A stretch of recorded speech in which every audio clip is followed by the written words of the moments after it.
La TVT au cœur de l'information.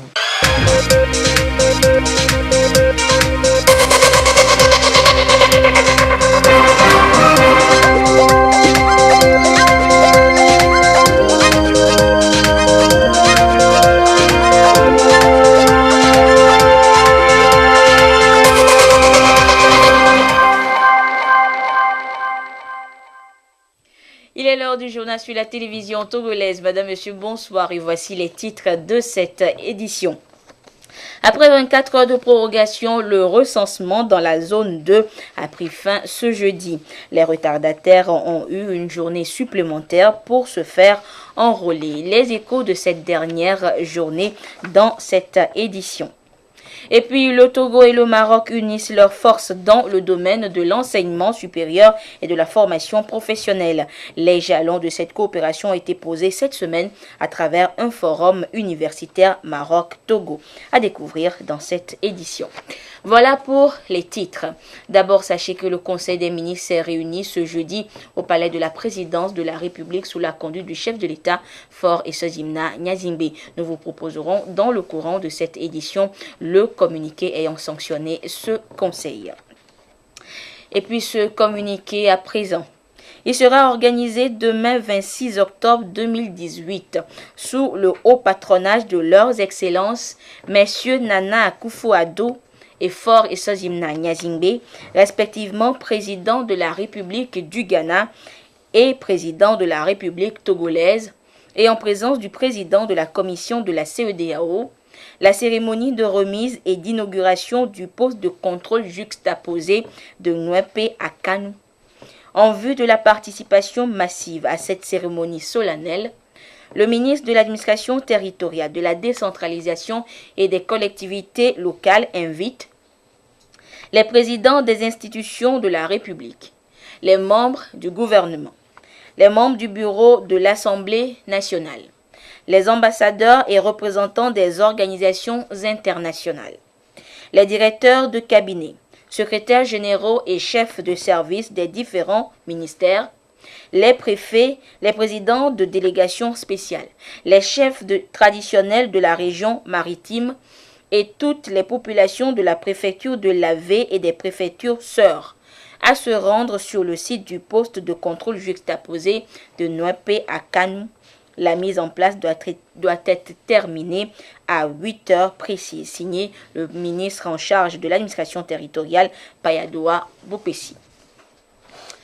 Je vous le disais en titre, c'est fini pour la seconde phase des opérations de recensement au Togo. Depuis le 17 octobre dernier, les populations d'une partie des plateaux et de tout le septentrion étaient invitées à aller se faire délivrer leur carte d'électeur. Et avec 24 heures de prorogation, l'opération dans la zone 2 a pris fin ce jeudi. Les échos d'Atapamé et Sokodé avec Silver Abdou et Lamarck Boudjouna. Dernières heures des opérations de recensement ici à Atapamé, dans la préfecture de Logou. La prorogation de l'opération d'une journée par la Commission électorale nationale indépendante CENI a permis aux retardataires de se faire enrôler pour jouir pleinement de leurs droits et accomplir leurs devoirs civiques et citoyens. C'est donc une satisfaction pour les uns et les autres qui ont profité de cette journée de 24 heures pour se faire régulariser afin de disposer eux aussi de cette pièce devant leur permettre de voter. J'ai pu établir ma carte et pour pouvoir faire le devoir civique, la date promise. Hier, vraiment, la journée était vraiment saturée. Les électeurs, comme ils ont appris, c'était la dernière journée. Donc, tout le monde courait de gauche à droite pour être servi. Nous sommes très contents parce que cela nous a permis d'enrôler tous ceux qui restaient dans la queue aujourd'hui. Nous nous en réjouissons beaucoup. Plusieurs citoyens se sont donc prêtés à cet exercice depuis le démarrage de l'opération, ce qui a permis d'enrôler nombre d'électeurs dans la zone 2, comme ici au service de l'ENS d'Atapamé. Comme ça va finir aujourd'hui, c'est pour ça que j'ai choisi aujourd'hui pour venir faire la carte d'électeur, pour que moi aussi je puisse voter. Je viens de faire la carte d'électeur pour voter. Que ce soit à l'ENS, à Olacé, à 15 km d'Atapamé, en passant par Ntivou, les opérations de recensement se sont bien déroulées dans leur ensemble. Nous avons fait le tour de beaucoup de cantons. Nous pensons que cette opération est réussie. Cet acte civique et citoyen accompli par les uns et les autres va non seulement servir au vote, mais aussi permettre à la CENI de disposer d'un nouveau fichier électoral. Dernier jour du recensement dans la commune de Sokodé, les centres de recensement sont occupés par les opérateurs des saisies et les équipes techniques déployées pour l'opération. L'affluence du début a se déplace à des passages irréguliers, ce qui démontre que la grande partie des personnes en âge de voter s'est fait enrôler. Que ce soit à l'EPP Pangalam, Koma, Tchawanda, le constat est le même. Effectivement, nous sommes au dernier jour aujourd'hui. Ceux-là qui étaient les derniers là sont aujourd'hui terminés. Ils sont venus terminer le travail. Sinon, actuellement, nous sommes là, on attend les derniers qui vont venir. Les premiers jours, on a eu vraiment d'affluence. Et ces deux derniers jours-là, aujourd'hui, on n'a pas eu tellement d'affluence. C'est hier, vers la soirée, qu'on a eu un peu d'affluence. Donc ce matin, on n'a pas eu tellement d'affluence. On remercie la population parce qu'on n'a pas eu de problème avec eux. On a fait tout dans l'ambiance et amiablement avec tout le comité qu'on a travaillé avec, les OPS et tout le monde. Et ceux qui viennent aussi pour le recensement, on n'a pas eu de problème avec eux. On remercie Dieu. Tout compte fait, le recensement dans la zone 2 a pris fin ce 25 octobre 2018. Tout citoyen en âge de voter qui ne s'est pas fait enrôler ne pourra pas choisir le candidat de son choix le 20 décembre prochain. Coup de sifflet final donc également dans la Kara et les savanes. Là aussi, les retardataires ont eu cette journée supplémentaire pour se faire enrôler. Constat de nos correspondants Nestor Mozo et Désiré Aloy. La Commission électorale nationale indépendante a prolongé d'une journée les opérations de recensement dans la zone 2 pour permettre à ceux qui n'ont pas pu se faire enrôler de rattraper leur retard.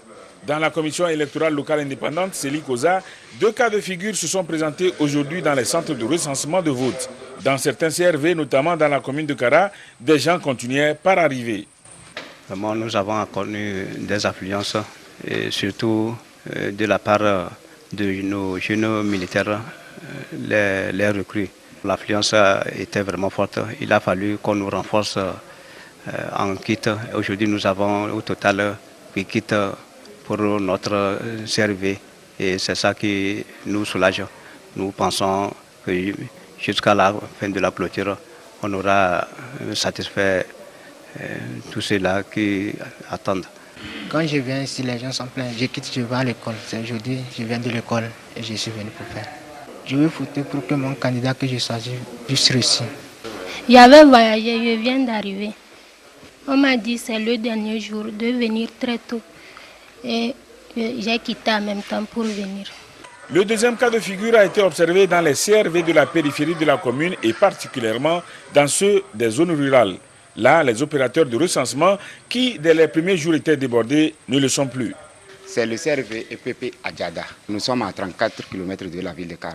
Ici, il y a assez de mobilisation dès les premiers jours. On a beaucoup d'affluence. Aujourd'hui, il n'y a pas. Pour le moment, on n'a pas reçu. Je crois que tout le monde serait satisfait.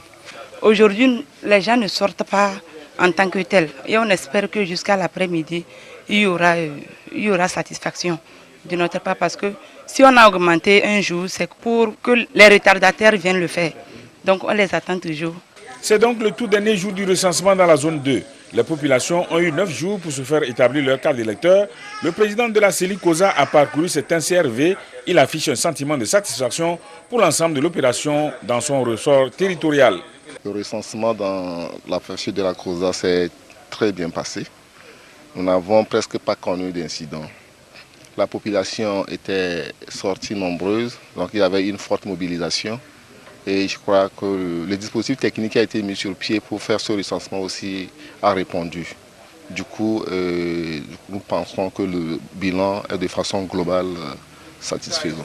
Pour cette opération d'enrôlement, 179 centres de recensement ont été ouverts dans la Koza avec 242 commissions de listes et cartes. Prolongé d'un jour, le recensement électoral tire à sa fin dans la zone 2. Les retardateurs encore nombreux dans les CRV pour se faire établir la carte d'électeur. Je suis là pour le recensement électoral Aujourd'hui, c'est le dernier jour, je suis venu ici dans la queue pour passer à l'opération. Tout se passe bien ici à Dapaon. Les techniciens sont rapides, ils font de leur mieux. Dans ce je vais obtenir ma carte. Nathalie, elle autre, vient d'obtenir sa carte et entend aller voter librement le jour du scrutin. Je suis venu pour faire ma carte. Très content. Aujourd'hui, c'est le dernier jour. On est mobilisé, on est sorti massivement pour faire nos cartes, pour aller faire les élections. J'ai reçu ma carte dans ces derniers jours-là. Je suis très fier, très content. Très content. Avec cette carte, j'irai faire mon vote. Au CRV du centre Cornevin, chacun attend son tour dans la main, la fiche des coordonnées. Jean-Marie, lui, vient d'achever le circuit.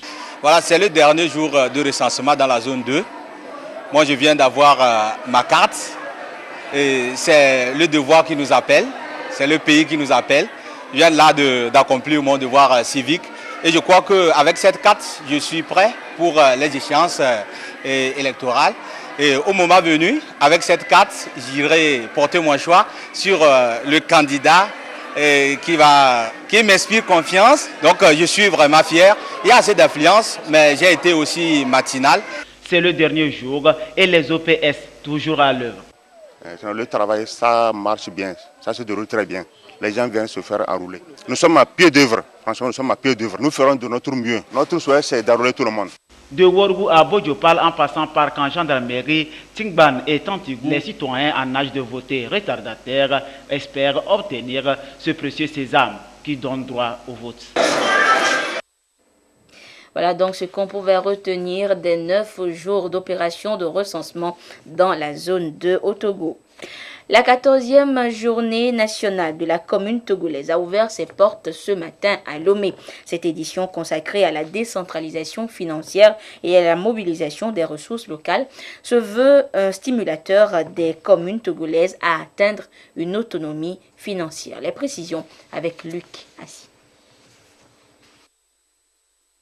Ces dernières années, les villes togolaises, comme la plupart de celles africaines, font face à une urbanisation sans cesse galopante.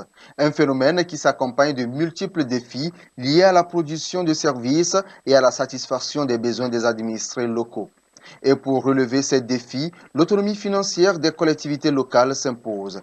Il importe donc pour les communes d'asseoir des stratégies pour mobiliser les ressources afin de mieux faire face donc à la demande des populations locales. D'où la nécessité de passer aujourd'hui d'une décentralisation administrative à une décentralisation fiscale ou financière. Sujet au centre des échanges à la 14e journée nationale de la commune togolaise. Le système de collecte et de mobilisation des ressources de nos collectivités territoriales est riche en potentialités, mais un peu dynamique dans ses fondements légaux.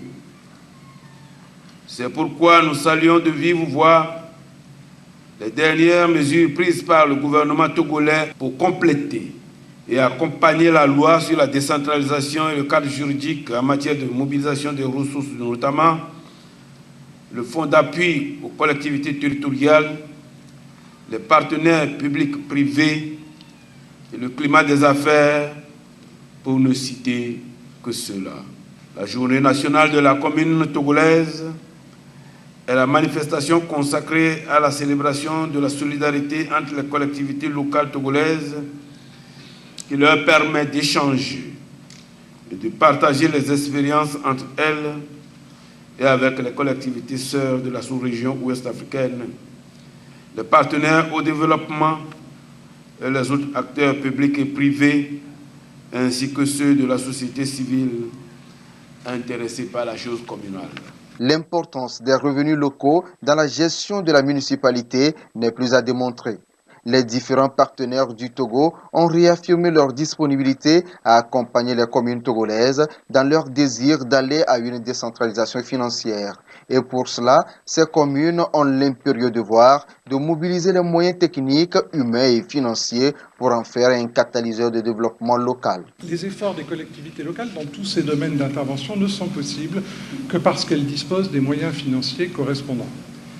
Rien ne peut se faire sans moyens humains et financiers, que ce soit au niveau central, bien sûr, mais aussi au niveau local. Et la France a si j'ose dire, essuyé les plâtres il y a bientôt 40 ans. Elle est bien évidemment disposée ici au Togo, aux côtés de ses partenaires allemands et européens et des autres partenaires techniques et financiers, à partager son expérience pour éviter que les erreurs qu'elle a pu commettre ne soient reproduites ailleurs. La secrétaire d'État à la présidence de la République, chargée de la finance inclusive, représentant le ministre de l'administration territoriale, de la décentralisation et des collectivités locales, a encouragé la détermination des communes et a rappelé les diverses actions déjà menées par le gouvernement pour l'autonomisation et la promotion du développement local.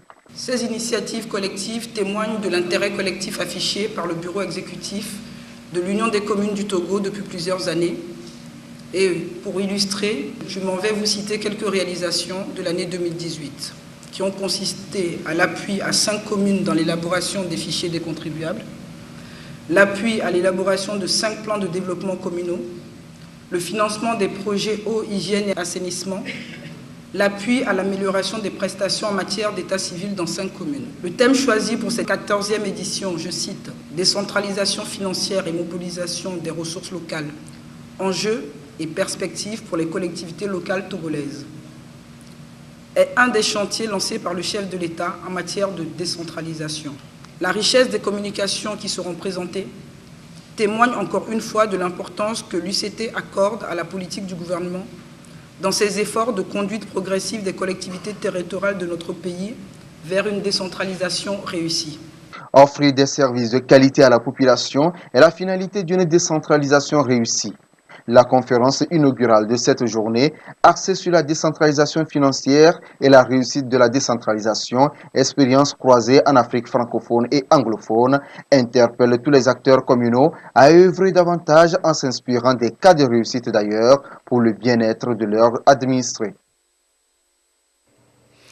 Évoquons à présent la biotechnologie, une approche pour aider à la préservation de la planète. Le concept est nouveau et permet de faire face aux besoins alimentaires des populations tout en prenant soin de l'environnement.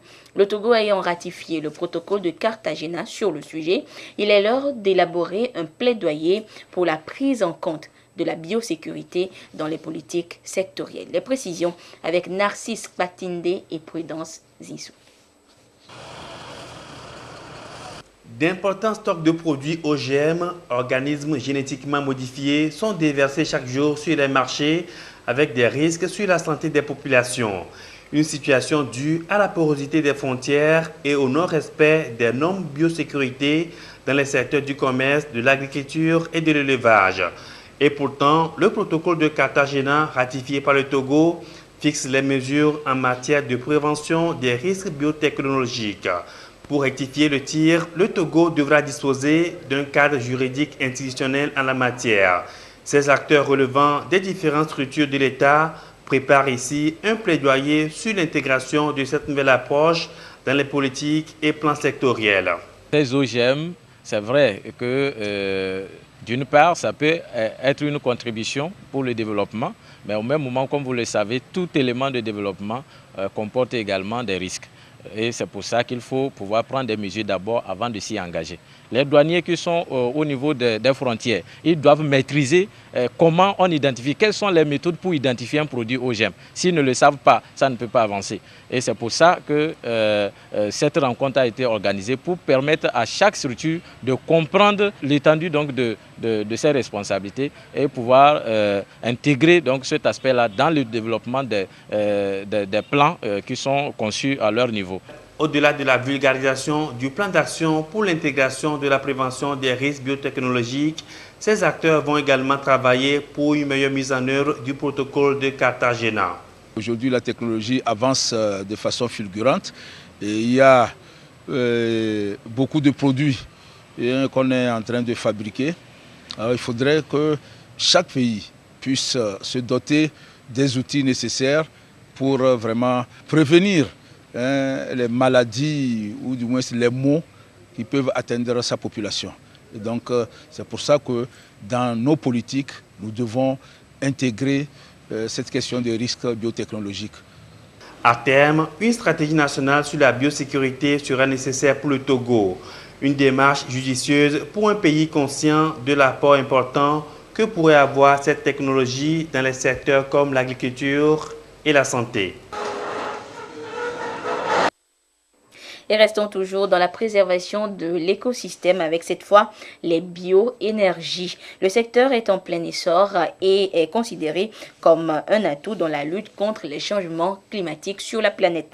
Mais comment gérer et utiliser ces bioénergies? La FAO prend le sujet à cœur et veut initier des mesures pour assurer la durabilité du partenariat global pour les bioénergies dans les pays de la CEDEAO. Mary Agbo et Rachel Aoukou nous en disent plus.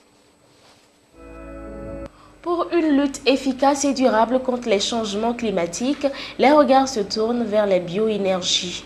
Considérées comme un véritable atout dans l'accès aux services énergétiques fiables et durables, les bioénergies, notamment le bois, les résidus agricoles, le charbon de bois, le fumier, se révèlent comme un outil efficace dans la lutte contre les changements climatiques. La bioénergie peut agir pour réduire les changements climatiques, pour remplacer les combustibles fossiles et pour augmenter l'accès à l'énergie, surtout dans les pays en développement. Et la bioénergie peut donner l'accès à les services modernes de l'énergie et peut contribuer à réduire l'émission de gaz à effet de serre et peut en même temps contribuer à restaurer les paysages forestiers et la biodiversité. Pour donc assurer la durabilité de cette ressource et une meilleure exploitation dans l'espace CEDEAO, les différents acteurs impliqués renforcent leurs capacités sur la politique régionale de la CEDEAO sur les bioénergies. Ils se familiarisent surtout avec le partenariat global sur la bioénergie. Les objectifs d'aujourd'hui seront d'avoir un cadre complet de la production de bioénergie au Togo et sur les filières les plus importantes, les plus remarquables de bioénergie. Et nous allons définir la filière du bois énergie et nous allons aussi sensibiliser les politiciens sur la nécessité de faire de nouvelles politiques et d'appliquer de nouvelles mesures pour le développement durable du secteur. La rencontre première du genre est organisée par la FAO avec l'appui financier de la GIZ qui s'est investie depuis des années déjà à faire la promotion des bioénergies. Je vous l'annonçais en début d'édition, le Conseil des ministres s'est réuni ce jeudi au palais de la présidence de la République sous la conduite du chef de l'État, Faure Sozimna Nyazingbe. L'essentiel de ce conseil avec le ministre en charge de la communication, Guy Madji Lorenzo. Communiqué sanctionnant le Conseil des ministres du jeudi 25 octobre 2018. Le Conseil des ministres s'est réuni ce jeudi 25 octobre 2018 au palais de la présidence de la République sous la présidence du président de la République, son Excellence M. Faure Sozimna Nyazingbe. Au cours des travaux, le Conseil a adopté 2 projets de loi et 8 décrets, écouté une communication et abordé un divers. Au début des travaux, le chef de l'État a félicité les populations et tous les acteurs qui ont contribué au bon déroulement du processus de recensement électoral mis en œuvre par la CENI et qui s'achève aujourd'hui. Malgré quelques difficultés techniques rencontrées et des incidents mineurs enregistrés, le processus a été conduit de façon satisfaisante. En ce qui concerne les incidents enregistrés, le président de la République a instruit tous les services compétents, notamment les services de sécurité et de justice, d'entreprendre toutes les démarches pour identifier leurs auteurs afin qu'ils répondent de leurs actes. Le chef de l'État a engagé le gouvernement à tirer tous les enseignements en vue de continuer à améliorer le processus électoral dans notre pays. Le président de la République est revenu sur l'atelier d'appropriation du plan national de développement organisé les 19 et 20 octobre 2018 au palais de la présidence. Cet atelier, ouvert et animé par le Premier ministre, a rassemblé les membres de l'administration, du secteur privé, des partenaires techniques et financiers.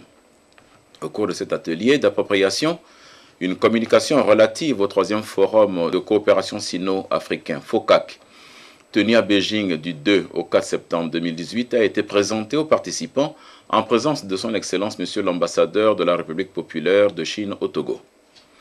Lors de ce forum, le président chinois a annoncé la mise à disposition de l'Afrique d'une enveloppe de 60 milliards d'US dollars qui sera déployée sur 3 ans au travers de 8 initiatives phares dont la promotion industrielle, l'interconnexion des infrastructures, la facilitation du commerce, le développement respectueux de l'environnement, le renforcement des capacités, les soins de santé, les échanges humains et culturels, ainsi que la paix et la sécurité, ceci en continuité de l'initiative chinoise Ceinture et Route.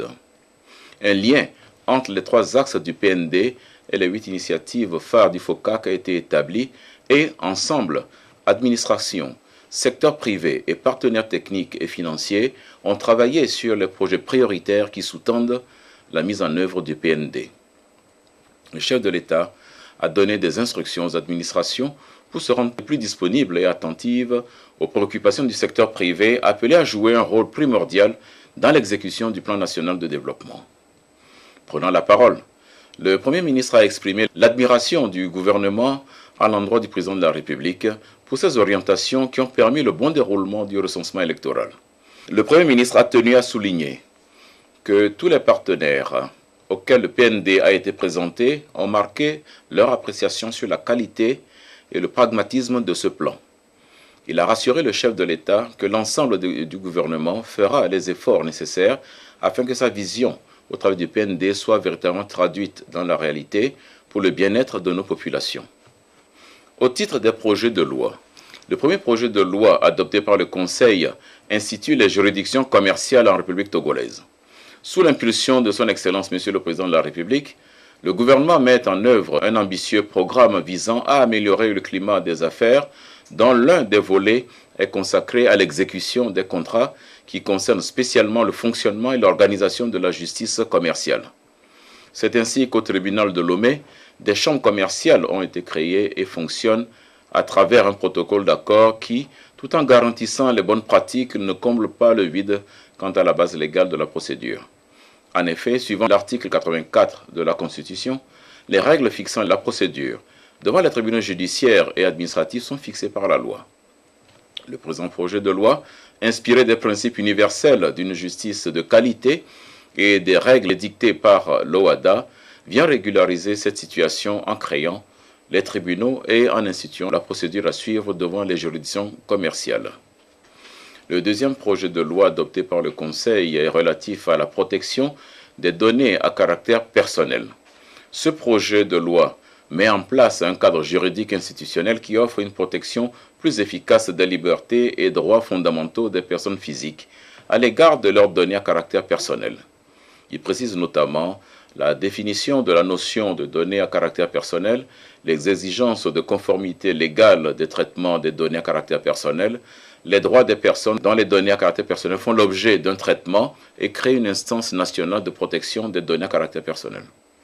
Il tient compte des dispositions de l'acte additionnel AS-A1-01-10 relatif à la protection des données à caractère personnel adopté par la CEDEAO, ainsi que de la Convention de l'Union africaine sur la cybercriminalité et la protection des données à caractère personnel.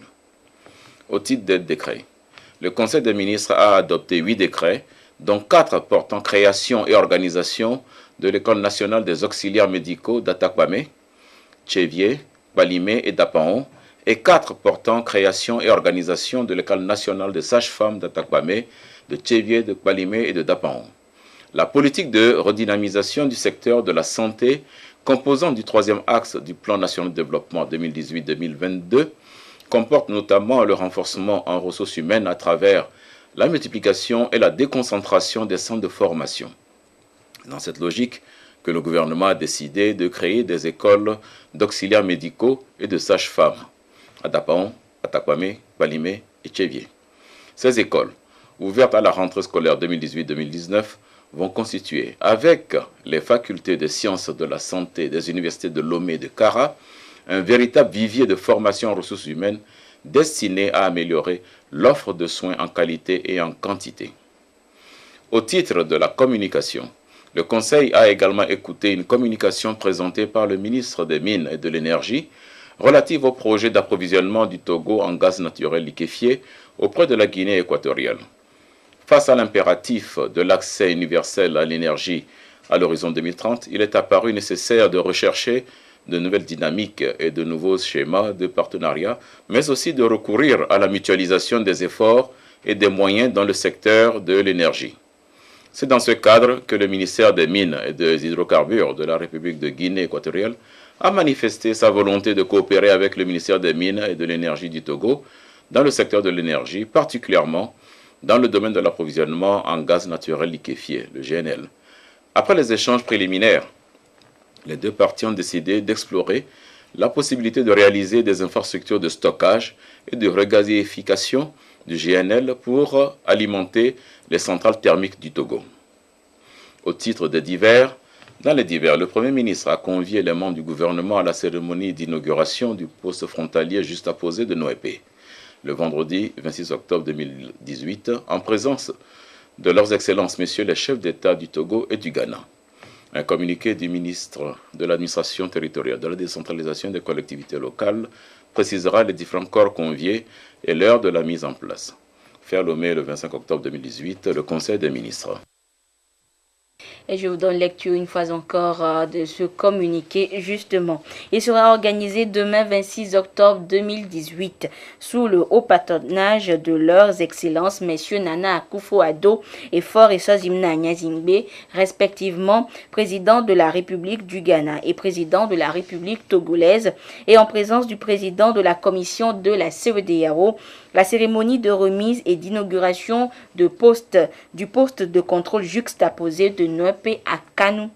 En vue de la participation massive à cette cérémonie solennelle, le ministre de l'administration territoriale, de la décentralisation et des collectivités locales invite les présidents des institutions de la République, les membres du gouvernement, les membres du bureau de l'Assemblée nationale, les ambassadeurs et représentants des organisations internationales, les directeurs de cabinet, secrétaires généraux et chefs de service des différents ministères, les préfets, les présidents de délégations spéciales, les chefs traditionnels de la région maritime et toutes les populations de la préfecture de l'Avé et des préfectures sœurs à se rendre sur le site du poste de contrôle juxtaposé de Noépé à Kano. La mise en place doit être terminée à 8 heures précises. La 7e édition du Salon international de l'agriculture et de l'agroalimentaire de Lomé-Sialo a ouvert ses portes cette semaine. Une nouvelle occasion de valoriser et promouvoir les produits agricoles locaux et d'offrir un espace de rencontre et d'échange entre les acteurs agricoles du Togo, d'Afrique et d'ailleurs. L'agriculture occupe une place de choix dans la politique du développement, la politique du gouvernement, et la jeunesse qui est souvent confrontée à un problème de chômage est appelée à oser créer sa propre entreprise pour son épanouissement.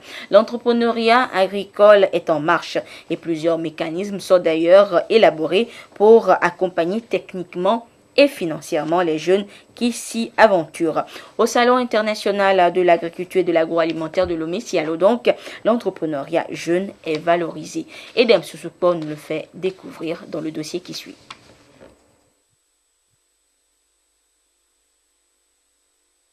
L'entrepreneuriat jeune prend de plus en plus de l'ampleur au Togo. Les mécanismes d'appui aux jeunes se multiplient pour les inciter à s'auto-employer. L'agriculture est un secteur qui, ces dernières années, intéresse les jeunes et les femmes. Au niveau de Inades Formation, par exemple, l'agro-industrie des jeunes est soutenue de diverses manières. Il y a des formations qui se font à l'intérieur des projets. Donc ça veut dire quoi? On identifie des jeunes qu'on regroupe et on les forme sur des sites bien donnés, pas obligatoirement dans un centre, parce que c'est vrai, ça dépend de la pensée qui gouverne la formation. Donc vous voyez, ça peut être des formations ponctuelles parce que le besoin est focalisé sur des aspects bien spécifiques. Ça peut être aussi des formations qualifiantes, donc pour permettre aux jeunes d'avoir toute la capacité nécessaire. L'idée est d'amener cette couche sociale à à être au cœur de la croissance économique inclusive. Au titre des projets d'appui à la jeunesse, le PAEJ-SP, projet d'appui à l'employabilité et à l'insertion des jeunes dans les secteurs porteurs. Présent au 7e Salon international de l'agriculture et de l'agroalimentaire de Lomé, les responsables du mécanisme disent avoir déjà touché plus de 14 000 jeunes dans le secteur agricole. Le projet développe ce que nous appelons l'approche chaîne de valeur. À ce jour, nous allons dire que cette approche permet d'attirer beaucoup de jeunes. Le projet a pour objectif d'atteindre durant les 5 ans de sa mise en œuvre, de pouvoir insérer 20 000 jeunes. Mais je vous dis rien que pour la première année d'exercice, nous avons pu insérer rien que dans le maillon de la production agricole, plus de 14 000 jeunes qui fournissent de la matière première à plus de 11 entreprises que nous accompagnons à ce jour. L'implication des jeunes en matière agricole se passe bien, mais il se pose aujourd'hui le problème d'accès à la terre.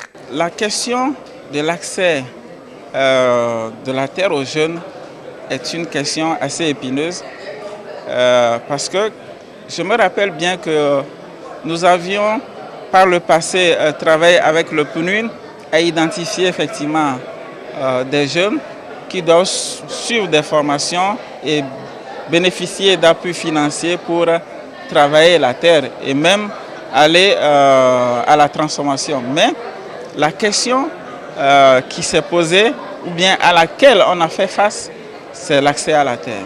Aujourd'hui, on se rend compte qu'il y a un bradage massif de la terre et donc les familles ont peur aujourd'hui de laisser la terre dans les mains des jeunes. Et comme c'est une propriété collective, il faut la protéger. Le gouvernement reste convaincu que grâce aux différents fonds incitatifs mis en place, l'entrepreneuriat agricole des jeunes a de beaux jours devant lui. Si on continue à travailler sans assurer les arrières, ça veut dire qu'on ne construit pas dans la durabilité. Et donc le gouvernement est en train de tout mettre en place, que ce soit l'agriculture vivrière, production animale, halieutique, pour que les jeunes puissent bénéficier de tout ce qu'il faut pour se développer et être incités à aller dans l'agriculture. On se souvient encore du tracteur que Logo Concept a mis en place en dehors de ces autres machines, le Foufou Mix par lequel il a commencé et il va loin. Il y a également des appuis, Gema Concept par exemple, pour toujours dans la réduction de la pénibilité du travail. Quand on a fait la courge, plutôt que de passer son temps à décortiquer cette courge-là un à un, il a mis en place une machine qui permet de sortir directement le sésame, de décortiquer. Il y a également la promotion pour encourager les jeunes à faire des services, notamment les jeunes côte-pâte, pour la transformation et la valorisation des produits agricoles. Ça va au-delà. On a parlé récemment du MIFA, le mécanisme incitatif de financement du secteur agricole. Les jeunes sont donc invités à saisir les opportunités qui s'offrent donc à eux pour recevoir des soutiens multiformes existants. Éducation à présent avec la fin ce matin du forum interuniversitaire Maroc-Togo. Durant 4 jours, les experts des deux pays ont posé les bases d'un accord cadre de coopération universitaire entre notre pays et le royaume chérifien dans les domaines de l'enseignement supérieur et de la formation professionnelle. Les détails dans ce compte rendu de Chaz Nampaga. L'axe Lomé-Rabat se consolide d'un cran dans le domaine universitaire avec la tenue de ce forum. Ces assises de 4 jours ont permis d'asseoir les bases d'une coopération universitaire fructueuse, mutuellement bénéfique entre le Togo et le Royaume du Maroc. Une coopération sud-sud axée sur le renforcement de la mobilité des étudiants et des enseignants, les échanges d'expériences, des meilleures pratiques et des résultats des recherches. C'était également une occasion d'études prospectives pour les écoles, instituts d'enseignement supérieur et universités aussi bien publiques que privées des deux pays. Nous avons eu des rencontres B2B qui ont permis donc de voir la perspective de nouveaux partenariats entre les institutions privées marocaines et les institutions privées togolaises. Il y aura des échanges d'étudiants. Certains étudiants pourront aller peut-être faire pendant un semestre une immersion dans le milieu éducatif marocain Et cela, c'est vraiment enrichissant pour l'apprenant, vous savez, dans un parcours d'avoir une expérience à l'international. On a relevé des axes de partenariat dans le domaine de la formation, à ce qui concerne le domaine d'hydraulique. Et ça, c'est très important pour nous, puisque je fais partie d'une grande école dans le domaine spécialisé dans le domaine d'hydraulique au Maroc. Pour cette ultime séance, les deux parties ont salué l'excellence des liens d'amitié qui existent entre le Togo et le Maroc. Elles ont souligné la justesse du choix du roi du Maroc et du chef de l'État, Faure Essozimna Gnazingbe, de faire de l'éducation et du développement du capital humain un levier majeur de la croissance économique de leurs États respectifs. On a pu savoir qu'il y a une volonté politique de développer de la part du Maroc et de la part de la République togolaise de développer ce partenariat et de faire de l'éducation un vecteur de développement et de coopération entre nos deux pays. Nous avons également mis en évidence la volonté des responsables des universités, que ce soit publiques ou privées des deux pays, de concrétiser cette volonté politique et nous espérons que ce partenariat va s'inscrire dans la durée et qu'il y aura d'autres forums dans l'avenir. Qu'il s'agisse de l'intégration du numérique dans la pédagogie universitaire, de la coopération sud-sud entre les universités privées, cette rencontre a permis à nos deux pays de baliser de nouvelles voies pour l'avenir. Ça pose les bases du renforcement d'une coopération déjà existante entre les deux pays. Les échanges se sont focalisés sur la coopération partenariat, convergence vers un développement durable et inclusif et le capital humain, source de valeur et de performance. Un accent particulier a été mis sur la problématique de l'éducation comme vecteur de développement de la coopération sud-sud. La deuxième édition de ce forum interuniversitaire est prévue au Maroc. Jeudi, et nous retrouvons notre ami de tous les jeudis, Claude Ama, pour la dernière page des sports de ce mois d'octobre. Claude, bonsoir. Bonsoir. Heureux de te retrouver dans un nouveau décor. Le plaisir est partagé. Et Claude, rien que du football au menu ce soir, et nous démarrons par la conférence de presse organisée par la responsable de la société Sportback relative à la première édition du tournoi de détection prévu dans notre capitale Lomé. Cette première édition, qui va se dérouler du 15 au 17 novembre au stade d'Ablogame, est organisée par la société d'agents de joueurs Sportback basée en France et destinée aux jeunes Togolais de 16 à 21 ans. Des précisions avec Tien Putba qui a assisté à la conférence de presse vendredi. Sénégal et Togo désormais, la société d'agents de joueurs basée en France Sportback continue de déployer ses ailes en Afrique en vue de détecter, suivre et placer les meilleurs talents dans les grands clubs du monde. Au Togo, où elle vient de s'introduire par l'entremise de l'international Dieng Dakonam, sociétaire du club espagnol Getafe, Sportback révèle à travers cette conférence de presse qu'elle va organiser du 15 au 17 novembre au stade d'Ablogame à Lomé un tournoi de détection de talents. Une compétition où seront présents agents de joueurs et autres chasseurs de talents venus d'Europe. C'est une initiative qu'on a fait à Accra, au Sénégal, et maintenant on a voulu le faire au Togo.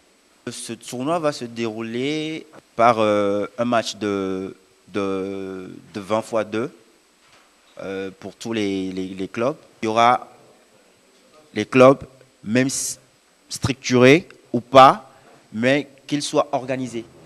Il n'y aura pas de souci pour la finale, il y aura des prix, il y aura des récompenses.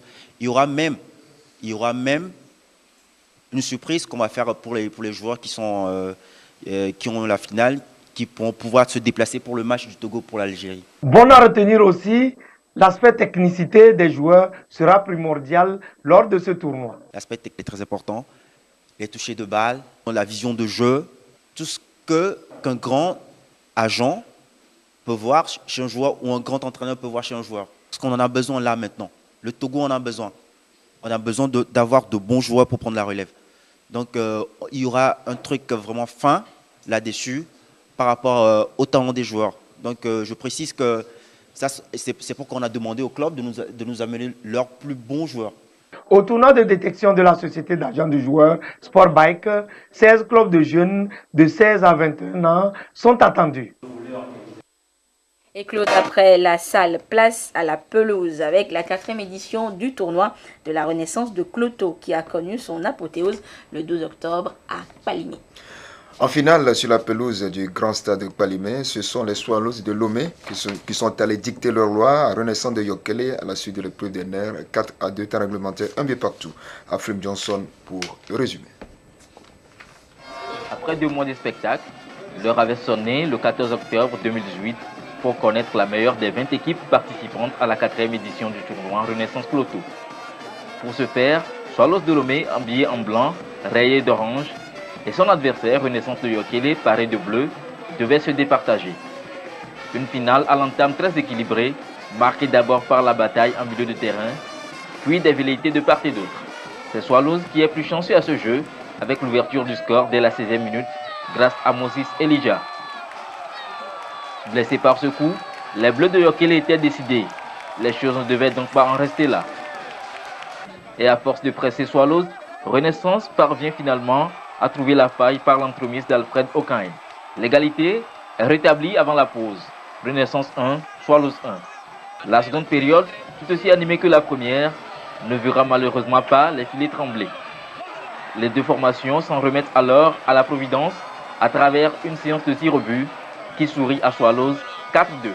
L'association Afrique Terre de Culture, porteuse de l'initiative, et ses partenaires peuvent donc s'estimer fiers du travail abattu.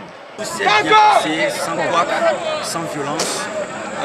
Le public sportif du Grand Cloto a compris que le football est après tout une fête. Nous sommes très ravis. À la fin de ce tournoi, nous avions quand même pu laisser 9 joueurs pour les D1 et les D2. Et bientôt, nous allons commencer par découvrir des vrais talents. C'était un très bon match.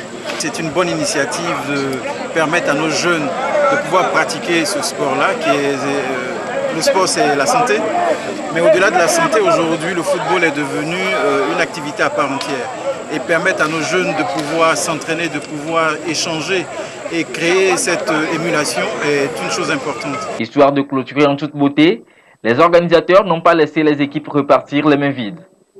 Les 3 premières ont reçu enveloppe, médaille, ballon, jeu de maillot, le trophée en plus pour Swallows de Lomé.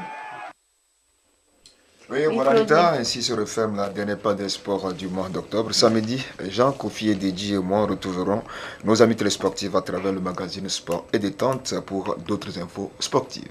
Et Claude Ama, vous et moi, nous retrouverons les téléspectateurs jeudi et prochain. Vous suivrez tout à l'heure, à partir de 21h précise, votre émission Le Togo en marche. Pierre Soussoupo et Adolphe Paka vous parleront des enjeux et défis de l'électrification rurale au Togo. Le rendez-vous est pris pour 21h en direct donc sur la télévision togolaise. Ainsi se referme cette édition. Merci à tous ceux qui nous ont suivis, notamment du côté de Pagouda dans la Bina et de Passouadé dans la région centrale. Au revoir.